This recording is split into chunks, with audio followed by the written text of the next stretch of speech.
इस बात में कोई शक नहीं कि रावण एक अद्वितीय बालक था। जन्म से ही विलक्षण, नन्ही सी उम्र में ही दशानन का साहस, उसकी विद्वता और व्यवहार लोगों को हैरान कर देता था। होश संभालने से पहले ही उसकी जिज्ञासा परवान चढ़ने लगी थी। वो सब कुछ जान लेना चाहता था। उसके सपनों का कद उसकी उम्र से कई गुना बड़ा था। अपने आत्मज्ञान के बल पर रावण ताकतवर होता जा रहा था। उसके लिए कुछ भी नामुमकिन नहीं था। वो जो सोच लेता था उसे करके ही दम लेता था। उसके ज्ञान के आगे न कोई देवता टिका और न कोई ऋषि मुनि। शास्त्र, शस्त्र, वेद, आयुर्वेद, तंत्र, भूगोल, खगोल, विज्ञान सब घोल के पी गया था रावण। कहते हैं एक समय ऐसा भी आया जब देवता, नाग, यक्ष, गंधर्व सब रावण के नाम से कांपते थे। पूरे ब्रह्मांड में रावण को रोकने की शक्ति केवल और केवल महादेव में थी, क्योंकि भोलेनाथ का परम भक्त था रावण।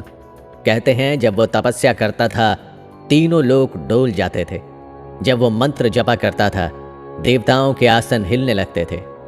चारों ओर हाहाकार मच जाता था। अपने ऐसे ही घोर तप के बल से रावण ने ब्रह्मा जी और शिव जी से बेहिसाब वरदान पा लिए थे।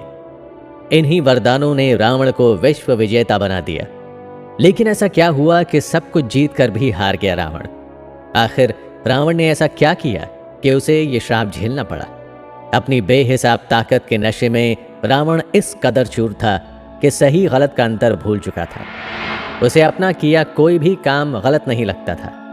वरदान में मिली शक्तियों ने उसे इतना घमंडी बना दिया कि उसे खुद से अच्छा कोई नहीं लगता था। अहंकार कितना भयानक हो सकता है, इसका रावण से अच्छा उदाहरण संसार में दूसरा नहीं। तो क्या इसी घमंड ने एक प्रकांड विद्वान, सर्वशक्तिमान, महान तपस्वी रावण के सभी गुणों को लीन लिया? क्या रावण वाकई इतना बुरा था कि उसकी सारी खूबियों पर पानी फिर गया? अगर रावण एक ब्राह्मण था तो उसे राक्षस क्यों कहते हैं? इस सवाल का जवाब छुपा है रावण की जन्म कथा में। लेकिन रावण के जन्म की बात करने से पहले उसके माता पिता और वंश के बारे में जानना जरूरी है। तो सबसे पहले जानिए रावण के माता पिता कौन थे और रावण की कहानी में उनका क्या महत्व है। कहानी सतयुग की है। ब्रह्मा जी के पुत्र पुलत्स्य, उनकी तपस्या का असर भी ब्रह्मा जी जैसा ही था। इतनी तप शक्ति के बावजूद वो साफ चरित्र से साफ और गुणवान थे। एक बार कड़ी तपस्या के लिए पुलत्स्य जी मेरू पर्वत के पास आश्रम में रहने लगे। उनके मंत्रों के उच्चार में इतना खिंचाव था कि उन्हें देखने और सुनने के लिए तमाम अप्सराएं और ऋषि मुनियों की सुंदर कन्याएं वहां जाने लगी। इससे पुलत्स्य के तप में दिक्कतें आ रही थी।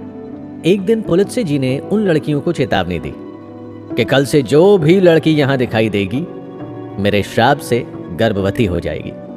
उनकी चेतावनी सबने सुनी, लेकिन राजश्री तृणबिंदु की बेटी इतना ध्यान में मग्न थी कि उसे पुलत्स्य की कोई बात सुनाई ही नहीं दी। श्राप के डर से अगले दिन से ही सभी ने वहां आना बंद कर दिया। लेकिन राजश्री तृणबिंदु की बेटी फिर से आश्रम पहुंच गई। वहां किसी और को ना देखकर वो थोड़ा हैरान भी हुई, लेकिन मंत्र सुनकर वो खुद को रोक नहीं पाई। ऋषि पुलत्स्य के सामने जाते ही उसका शरीर पीला पड़ गया और वो गर्भवती हो गई। अपने शरीर की यह हालत देखकर कन्या परेशान होकर पिता की ओर भागी। राजश्री ने अपनी बेटी का यह हाल देखकर पूछा, ये कैसे हुआ? बेटी ने जवाब दिया, कुछ खास तो नहीं, पर जैसे ही मैं पुलत्स्य ऋषि के आश्रम पहुंची मेरा शरीर उसी समय ऐसा हो गया। राजश्री ने आंखें बंद की और अपने ध्यान से सब जान लिया। इसके बाद वो अपनी बेटी को लेकर पुलत्स्य जी के आश्रम पहुंचे और प्रार्थना करते हुए कहा, हे तपस्वी, आपके श्राप की वजह से मेरी बेटी गर्भवती हो गई। अब आप ही इसे संभालिए, इसे अपनी सेविका बना लीजिए, आपकी बड़ी कृपा होगी। राजश्री की बातें सुनकर पुलत्स्य जी ने उनकी बेटी को अपना लिया। राजकन्या इतनी गुणवान थी कि पुलत्स्य जी भी उससे खुश रहने लगे। इस तरह दोनों सुखी जीवन जीने लगे। एक दिन पुलत्स्य जी अपनी पत्नी के सुंदर स्वभाव से खूब आनंदित हुए और बोले, हे संगिनी, मैं तुमसे बहुत खुश हूँ, इसलिए आज मैं तुम्हें मेरे ही समान एक पुत्र देता हूँ जो उत्तम वंश बढ़ाएगा और पौलत्स्य नाम से प्रसिद्ध होगा। लेकिन क्योंकि तुमने मेरी आवाज़ सुनकर गर्भ धारण किया है, इसीलिए उस पुत्र का नाम विशर्वा होगा। कुछ ही समय बाद विशर्वा का जन्म हुआ, जो अपने माता पिता की ही तरह वेदों का जानकार, यशस्वी और महान तपस्वी हुए। उनके सुंदर व्यवहार, कठोर तप और यश की चर्चा तीनों लोकों में होने लगी। समय बीतता गया। फिर एक दिन महामुनि भारद्वाज ने अपनी देवी जैसी बेटी का विवाह विशर्वा से कर दिया और उसी बेटी से विशर्वा के अद्भुत, बलवान और तेजस्वी पुत्र का जन्म हुआ। महामुनि पुलत्स्य ने अपने पोते की कल्याणकारी बुद्धि देखी और कहा, यह धन का स्वामी बनेगा। फिर सभी देव ऋषियों के साथ मिलकर उस लड़के का नामकरण किया। विशर्वा का बेटा होने के नाते उसका नाम विश्रवण रखा गया।